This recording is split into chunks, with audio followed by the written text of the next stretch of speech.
And I'll never to this day forget the feeling that I had walking up on that deer. That was a record class deer.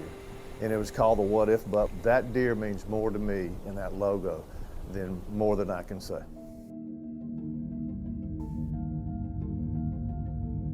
Well, my good friend Ray Scott of Bassmasters was telling me his passion was bass fishing, and he wanted to start the first ever bass fishing association called Bass.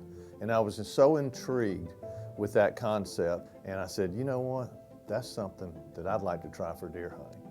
And that's where the idea came from, was my good friend Ray Scott. In January of 1987, the Buckmasters had the Buckmasters Deer Classic. That's what started Buckmasters, and I invited an outdoor writer, his name was Russell Thornberry, to the event, and that's where we met. He was an outfitter from Alberta, Canada, and everybody was showing their deer pictures, and I remember Russell brought out all the pictures of the deer that he'd taken with his clients right there, and Alan Brewer, my vice president, and I were sitting at the table, and Russell said, well, look, most of my hunters scored over 160 inches of antler on our hunts. We'd never heard of anything like that. So Alan and I booked hunts to go up there in November of 1987. He had a doe come out and he said, oh my gosh, he said, look at this deer. This is a buck deer.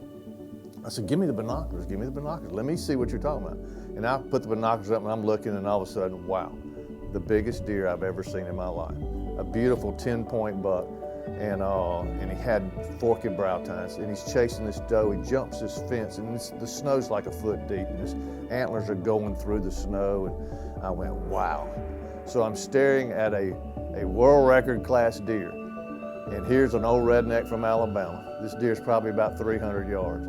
I've already thrown a warning shot, so I obviously missed because he's looking at me. I shoot again, and I don't see the deer. And then all of a sudden I see the deer kind of getting up, and I shot it the third time, and Russell said, let's go. And it was called the What If Buck because everything was, what if I wouldn't have met Russell Thornberry? What if I wouldn't have moved my sights down on my scope down to 3 inches instead of 5 inches? What if we wouldn't have gone to that spot? Everything was all put together of the What If Buck.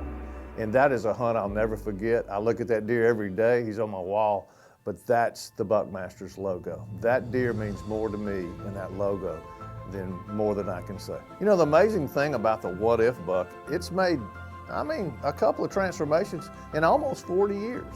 I remember in 2013, we went to more of a stylistic look, and the old What If Buck's looking right at you. And now, in 2025, he is looking to the right in a completely different direction and a new direction for Buckmasters.